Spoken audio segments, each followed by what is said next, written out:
Heil Hitler! Und Spreckel, der Haus in Pfeffer ist nach.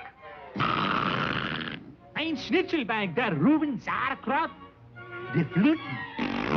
Raus mit den Schnitzelbaum, sie Platten, die Meergottfatten und Blitten. An der Saubraten in die Stickenhauser und Steven der Stucken. Heil Hitler!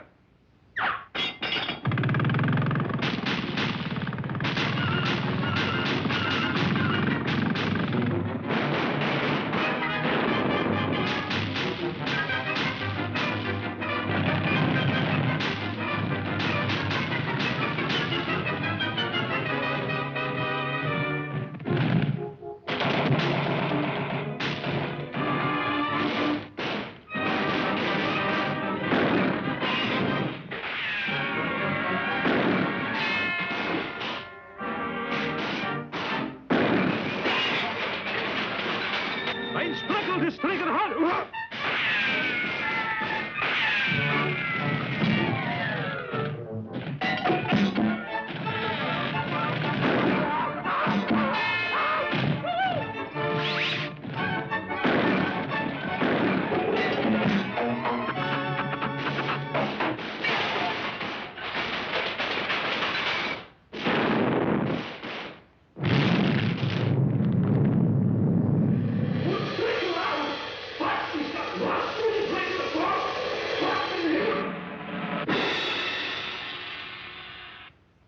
Ein Streiber, der Goat nicht mehr nicht mich nu graben.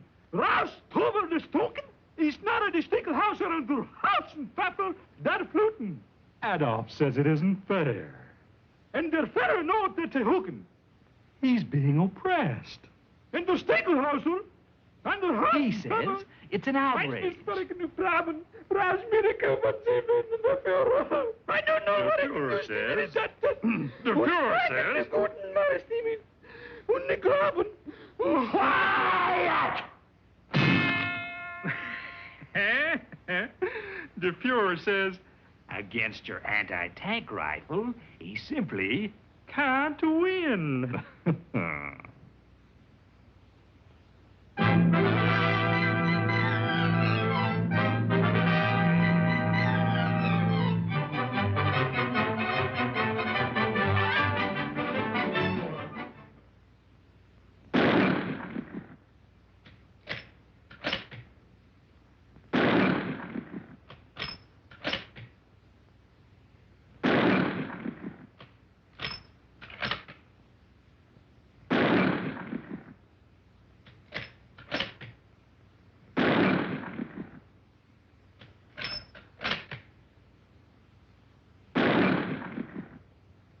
This is the boy's anti-tank rifle, which is the weapon used by the infantry soldier to combat enemy tanks and armored fighting vehicles. It is a very accurate single-shot weapon with a simple bolt action similar to that of the service rifle.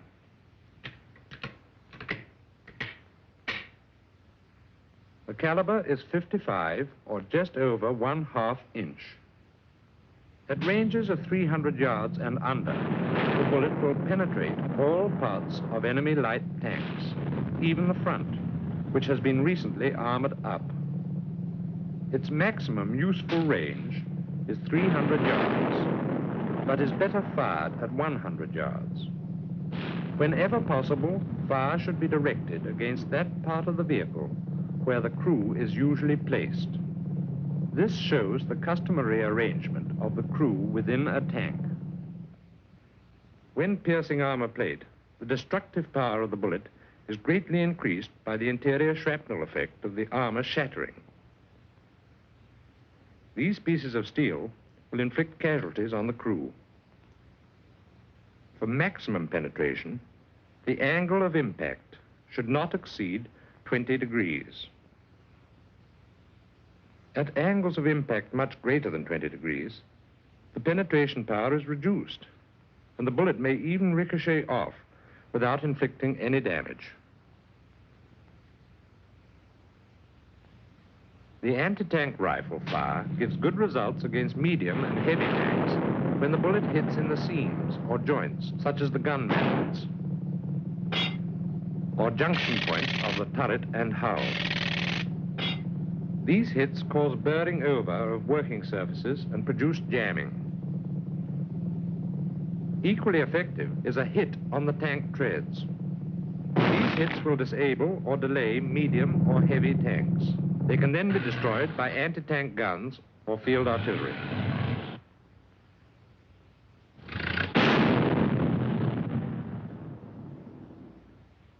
Here we see the near side view of the anti-tank rifle. The weight of the rifle is 36 pounds. The magazine, containing 5 rounds of ammunition, weighs 2 pounds, 7 ounces. Normally, it is carried in a vehicle, although it can be carried for short distances by a man.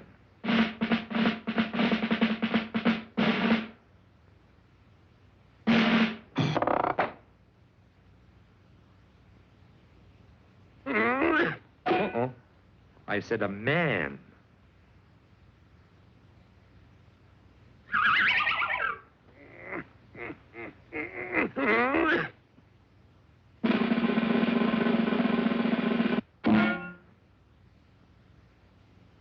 Here is the recoil reducer.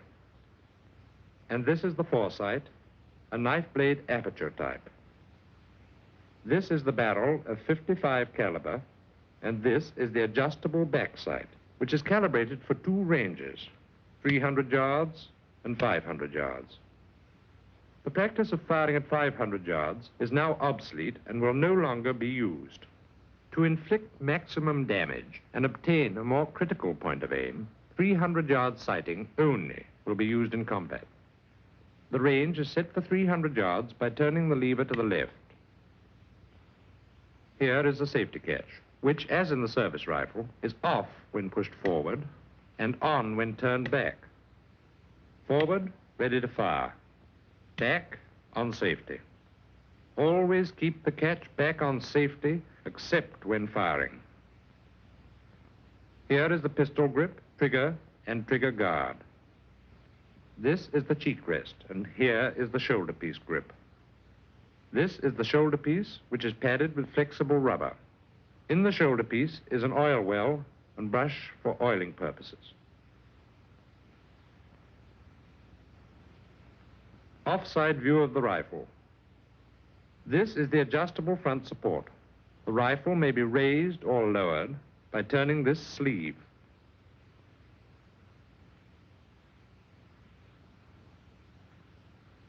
Bolt mechanism.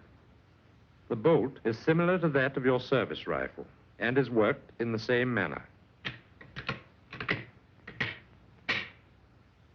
To remove the bolt, push the safety catch forward, raise the bolt lever, and pull the bolt back. This is the ejector stop. Press the ejector stop down and take out the bolt. The top lip is the ejector. The one underneath is the extractor. These are the locking lugs. The small hole in front of the bolt is the striker way, and this is the striker. This is the cocking piece to which the striker is attached. To replace the bolt, the locking lugs must be covered by the ejector and extractor. The cocking piece base in line with the extractor. Push the bolt forward in the body of the rifle, turn bolt lever down, press the trigger, and apply the safety catch. Loading and firing. This is the magazine, which holds 5 rounds of armor-piercing ammunition. The magazine is loaded by holding it firmly and pressing down on the platform while inserting the cartridges base first. The magazine spring is depressed as the cartridges fill the magazine.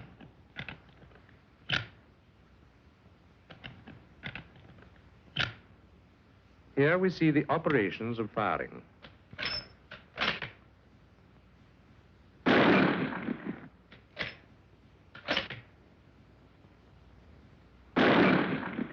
Through the magic of X-ray animation, let us see what takes place inside the rifle when operated. When the bolt lever is raised, the cocking piece and striker is cocked, compressing the striker spring. As the bolt is pulled back, the magazine spring forces a cartridge down. The bolt going forward pushes the cartridge into the breech. As the bolt lever turns down, the bolt locking lugs go into slots in the rifle body, thus locking the bolt firmly in position. The cocking piece is held in check by contact with the sear. When the trigger is squeezed, it depresses the sear, releasing the cocking piece and striker. The striker explodes the powder charge. As the bolt is withdrawn, the extractor pulls the empty cartridge case from the breech. As the ejector comes in contact with the ejector stop, it ejects the empty cartridge from the rifle. The magazine spring forces another cartridge into place. The bolt, going forward, pushes the cartridge into the breech. Turning the bolt lever down locks the bolt, and the rifle is again ready to fire.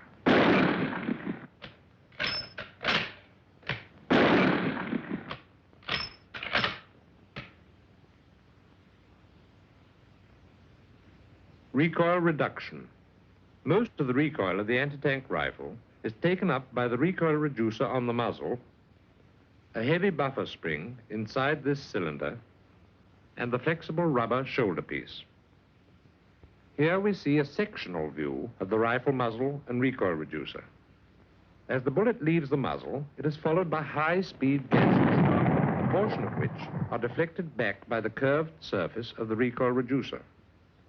These expanding gases exert a forward pressure on the deflector and thus counteract a good portion of the recoil. Without this device, the back pressure of the gases are unrestrained and the recoil is much greater.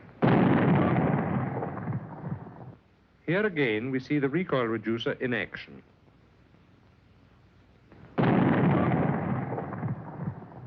The strong buffer spring inside this cylinder absorbs further recoil as the barrel slides backward when the rifle is fired.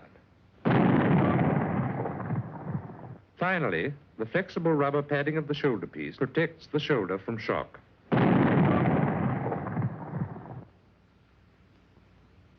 Aiming. In taking aim, the back sight is adjusted to the required range. The tip of the foresight is brought into the center of the back sight. Target approaching. When the vehicle approaches head-on, aim directly at the most vulnerable spots. Do not fire until the target is in range. Target approaching diagonally. When aiming and firing at a vehicle moving diagonally across the field of fire, aim should be taken at the front edge of the tank. It is very important to maintain the swing of the rifle while squeezing the trigger. Target moving directly across the field of vision. When aiming and firing at a vehicle moving directly across the field of fire, it is necessary to keep a lead equal to the length of the vehicle in front of the part to be hit. This lead must be maintained while pressing the trigger. If this lead is not maintained, or the aim taken directly on the target, the shot will be behind the target and will probably hit something that was not intended. Why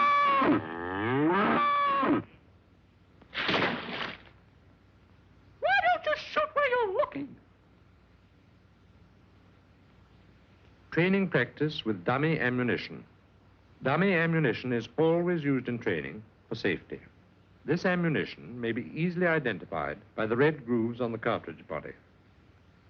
Holding and loading. Lie down with the body straight behind the rifle. Grasp the shoulder piece grip with the left hand. Raise the shoulder piece to the shoulder. Turn the safety catch forward. Put the loaded magazine on. Open and close the bolt. Apply the safety catch. The rifle is now loaded. To unload, push the safety catch forward, press the magazine catch with the palm of the hand and remove the magazine from the rifle. Open and close the bolt, press the trigger, Apply the safety catch. The rifle is now unloaded. Loading and firing practice with dummy ammunition. Take the lying load position. Raise the rifle to the shoulder. Push the safety catch forward. Place the magazine in the rifle. Open and close the bolt. Apply the safety catch. Adjust the sight to the required range. Turn safety catch forward. Take aim and fire. Continue until all 5 rounds have been fired.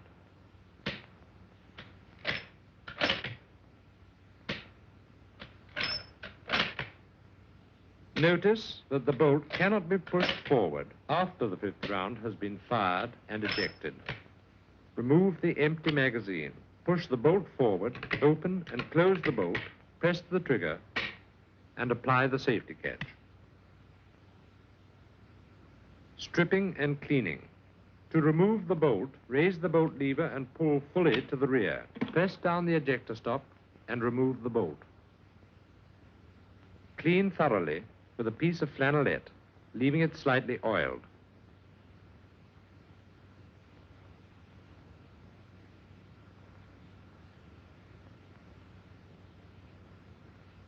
Replace the bolt and apply the safety catch. Recoil reducer. To strip the recoil reducer, use the combination tool. Unscrew the 3 deflector screws and remove the deflector.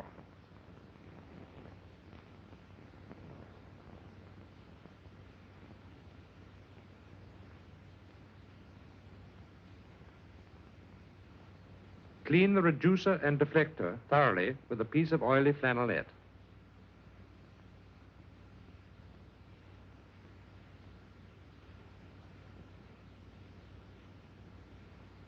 Remove all traces of oil with a piece of dry flannelette. The reducer must be quite free of oil before firing.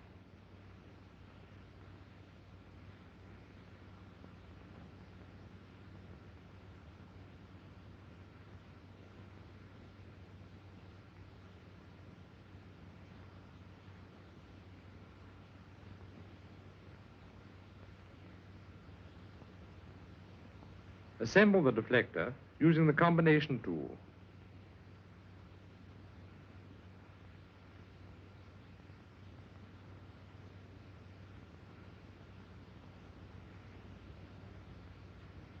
Magazine stripping. To strip, press in the stud on the bottom plate of the magazine and slide the plate off, carefully controlling the spring as it comes out. As the spring is quite strong, something like this may happen if you are careless.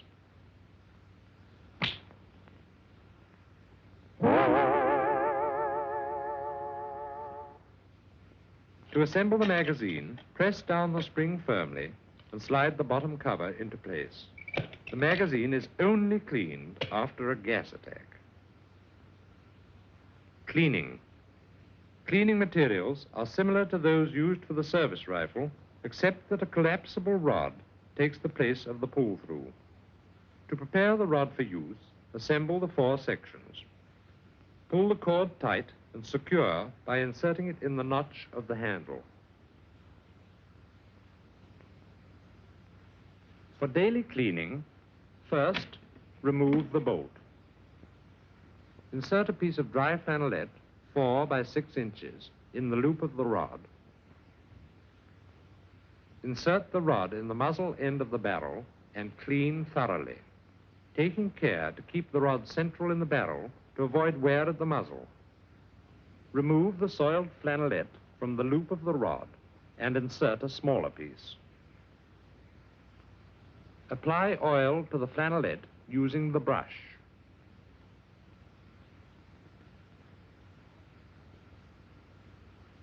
Insert the rod in the muzzle and oil the barrel.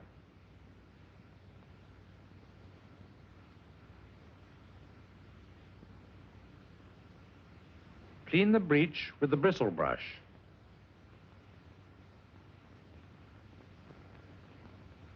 Clean all the remaining parts thoroughly and leave slightly oiled. Take good care of your rifle and keep it in first-class condition. There is an old army saying, your rifle is like a woman. If you treat her right, she will never let you down.